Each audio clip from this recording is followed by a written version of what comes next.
Once upon a time, in a quaint village nestled by the seashore, there lived an old fisherman named Arlo. Every day Arlo would rise before the sun, his joints aching with age, yet his spirit unwavering. He would prepare his modest fishing gear, a weathered rod, a coarse net, and a small wooden boat that had seen many years of use. Arlo had spent his entire life by the sea, relying on its bounty for sustenance. Though the sea could be unpredictable and the fish scarce, Arlo had learned to be patient and grateful for whatever the ocean offered him. The village where Arlo lived was simple, with homes made of stone and thatch, and the people there led a humble existence. They depended on the land and the sea for their daily needs. The villagers respected Arlo, not only for his age and experience but also for his wisdom and kindness. He was known to share his catch with those who had none and to offer a comforting word to anyone in need. One morning, as the first light of dawn painted the sky with hues of orange and pink, Arlo set out to sea. The air was cool, and the waves lapped gently against the sides of his boat.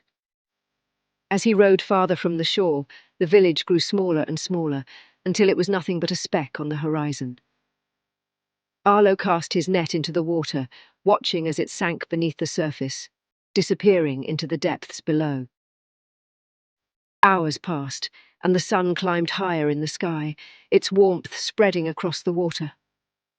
Arlo waited patiently, as he had done countless times before. He knew that fishing required patience, and he had learned to appreciate the quiet solitude of the sea. As the sun reached its peak, Arlo felt a faint tug on his line. His heart quickened with anticipation as he carefully began to reel it in. To his surprise, when he pulled the net out of the water, there was only one fish caught in its mesh. It was a tiny fish, no larger than Arlo's hand. The fish wriggled and squirmed in the net, its scales glistening in the sunlight. Arlo gazed at the little fish with a mixture of curiosity and disappointment. He had hoped for a larger catch, something that would provide a good meal for the day. But this little fish, though small, was all that the sea had given him. As Arlo was about to place the fish in his basket, a voice broke the stillness of the sea. It was a soft, pleading voice, and to Arlo's astonishment, it came from the little fish itself. "Please, kind fisherman," the fish said, its tiny voice trembling with fear. "Spare my life and let me return to the sea. I am too small to be of any use to you. But if you let me go, I promise that one day, when I am bigger, I will return to you, and you will have a much larger and more valuable catch." Arlo was taken aback. Never before had he heard a fish speak, let alone beg for its life. He looked into the fish's beady eyes and saw the fear and desperation there. The fish was right. It was indeed very small, hardly worth keeping. Arlo's heart softened, and he felt a pang of sympathy for the little creature. He considered the fish's plea carefully, weighing the promise of a future reward against the reality of the present moment. After a long pause, Arlo finally spoke. "Little fish," he said gently, "I understand your fear, and I know you wish to live and grow. But I am an old man, and the future is uncertain. I have lived long enough to know that we must be grateful for the blessings we receive, no matter how small they may seem. I cannot be sure that you will return to me as a larger fish, but I can be sure of the meal you will provide me today." With those words, Arlo placed the little fish in his basket, securing it with a lid. The fish thrashed and struggled, but Arlo's decision was made. He had chosen to accept the small blessing that had been given to him, rather than risk losing it for the promise of something greater in the future. As Arlo rowed back to the shore, the sun began its descent, casting a golden glow over the water. The village came into view once more, and the familiar sounds of life greeted him as he approached the dock. Arlo tied his boat to the pier and lifted the basket with the little fish inside. He could still hear the fish's faint pleas, but he knew he had made the right choice.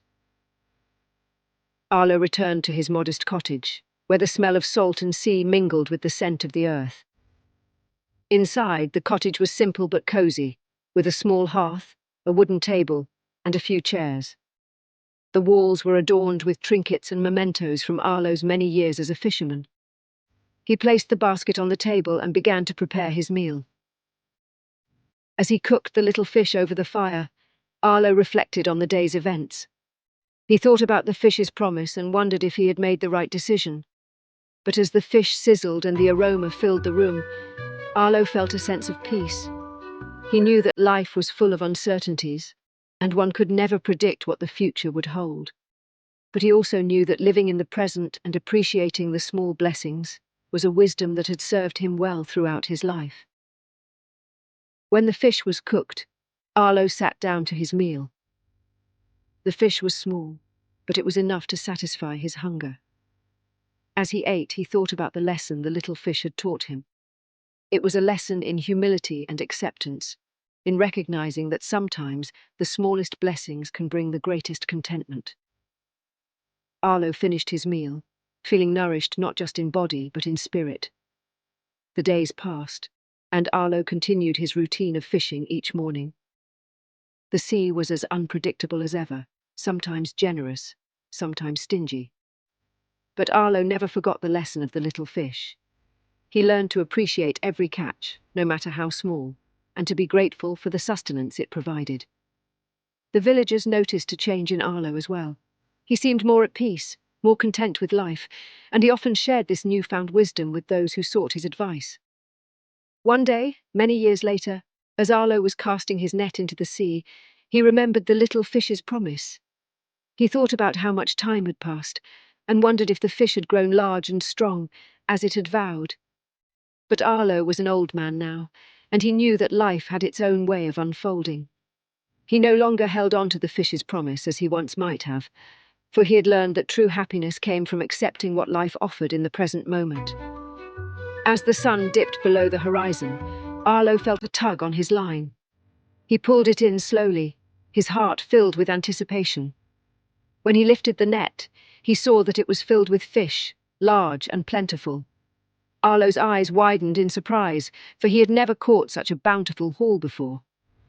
Among the fish, he noticed one that was particularly large and strong, its scales shimmering in the fading light. Arlo looked at the fish and smiled, though he could not be sure if it was the same little fish from all those years ago. But it did not matter to him now.